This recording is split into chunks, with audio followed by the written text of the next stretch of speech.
बुद्ध विचारांचा विस्तार. पाली ग्रंथातून कळते की भगवान बुद्धांच्या हयातीतच धम्माचा प्रचार पश्चिम आणि दक्षिण पश्चिम भागात झाला. बुद्धांचे प्रमुख शिष्य आचार्य महाकच्यायन हे अवंती प्रदेशातील होते. त्यांनी बुद्धांची परवानगी घेऊन अवंती प्रदेशात धम्माचा प्रचार सुरू केला. त्यावेळेस अपरांत प्रदेशातील सोनोकुत्तिकन्न या तरुणाला धम्माची दीक्षा दिल्याचा उल्लेख आगम ग्रंथात वाचायला मिळतो. बुद्धांच्या महापरिनिर्वाणानंतर भंते आनंद यांनी धम्माचा प्रसार अतिशय जोमाने सुरू केला. त्यांचा शिष्य भंते सनकवासी हे पश्चिम दिशेला गेले तर भंते सब्बकामी हे पूर्वेला प्रचारार्थ गेले. अहर्त रेवत यांनी देखील पश्चिम दिशेला अतिशय प्रभावीपणे धम्माचा प्रसार केला. या दरम्यान काही भिक्खूंनी तक्रार केली की वैशाली येथील भिक्खू संघ विनयाचे विरुद्ध आचरण करतो. त्यावेळेस काही ज्येष्ठ आचार्यांनी यावर चर्चा करण्यासाठी दुसऱ्या संगतीचे आयोजन केले.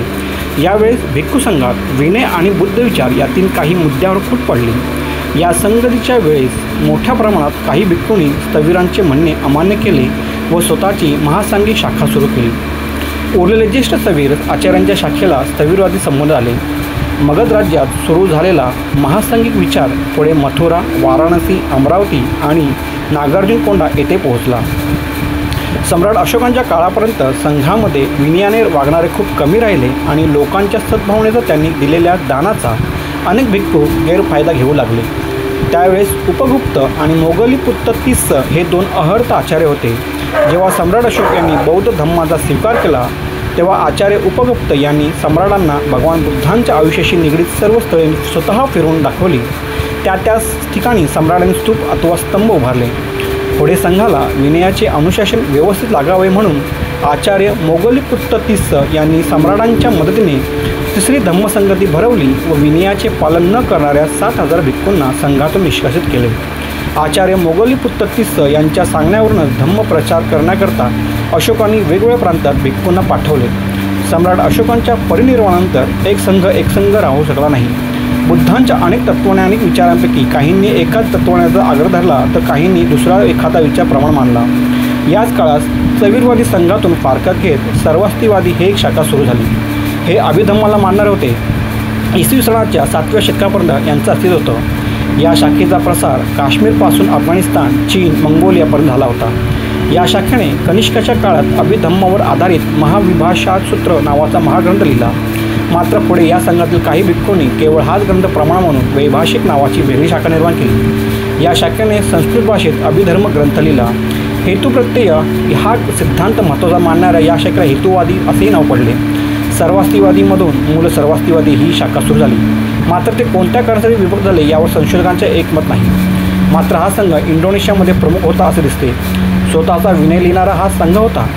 सर्वास्तिवादीमधून केवळ बुद्ध सूत्रांना मानणारे काही भिक्खू बाहेर पडून स्वतंत्रिक ही शाखा सुरू केली. या शाखेची सुरुवात आचार्य कुमारलत यांनी केली, ज्यांनी कल्पनामंडिका नावाचा ग्रंथ लिहिला. प्रसिद्ध तत्त्वज्ञानी साहित्यक वसुबंध आणि प्रमाणवादाचे जनक दिग्नांग यांनी धर्मकीर्ती यांनी याच विचारातून तयार झाले होते. कालांतराने सर्वास्तिवादीमधून आचार्य वस्तीपुत्र यांनी वस्तीयपुत्र शाखा निर्माण केली, जिला राजा हर्षवर्धनच्या काळात खूप प्रोत्साहन मिळाले. पुद्गल म्हणजेच मनुष्य आणि त्याचे सत्व हे सत्य असून कर्म, जन्म, मृत्यू आणि निब्बाण हे त्याच्याशी निगडीत आहे असं ही शाखा मानत. तिसऱ्या धम्मसंगतीच्या वेळी सर्वास्तिवादी आणि पुद्गलवादी विचार सोडून एक नवीन विचार विभाज्यवादी स्थापन झाला. त्यांच्या मते प्रत्येक उद्भवणाऱ्या धम्मस्कंदांचे विश्लेषण करणे गरजेचे आहे. हा संघ गांधार, काश्मीर, श्रीलंका आणि आंध्र प्रदेशात प्रामुख्याने विस्तारला होता. विभाज्यवादीमधून महिषासक ही नवीन शाखा तयार झाली. यांच्या मते जी घटना वर्तमानात आहे फक्त तिचेच अस्तित्व असते. भूतकाळ किंवा भविष्यकाळातील घटना ग्राह्य धरू नये. श्रीलंकेमध्ये देखील त्यांनी विस्तार केला होता आणि त्यांचे स्वतःचे विनय देखील होते.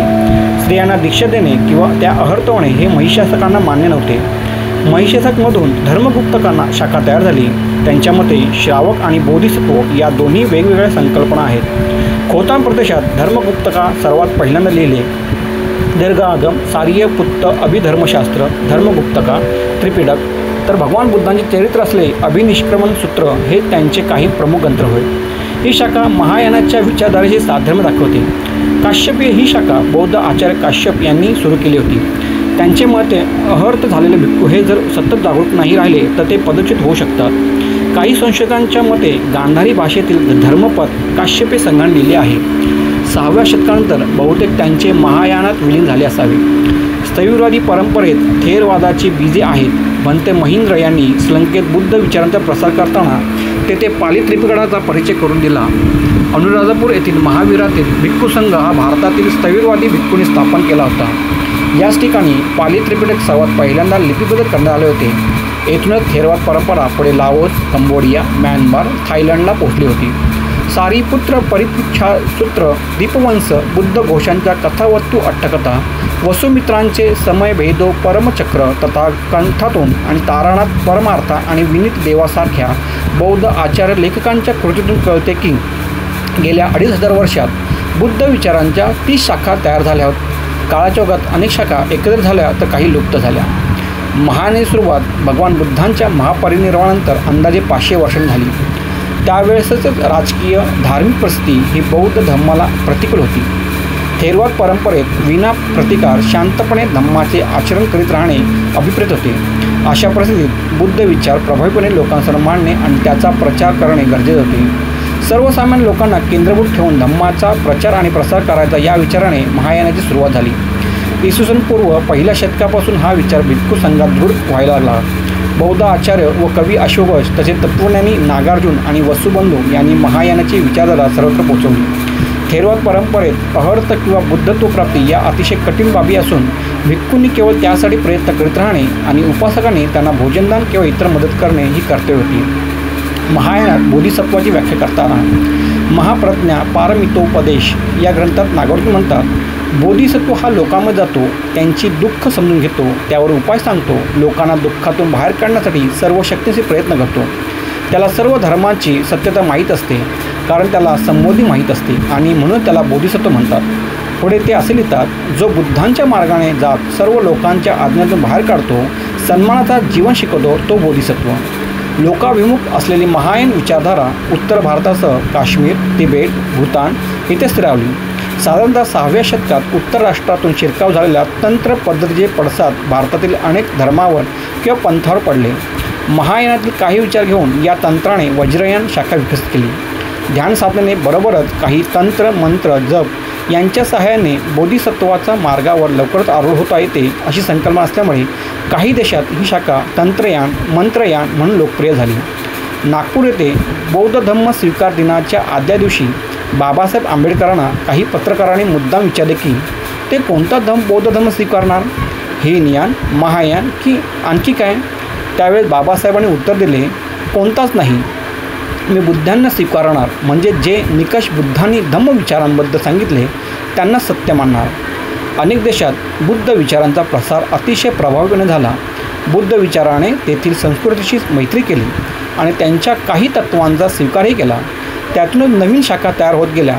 मनुष्याचे सर्वंकष कल्याण हा एकमेव धम्म असणारा बुद्ध विचार 2500 वर्षानंतर देखील लोकप्रिय आहे. ते केवळ याच कारणामुळे.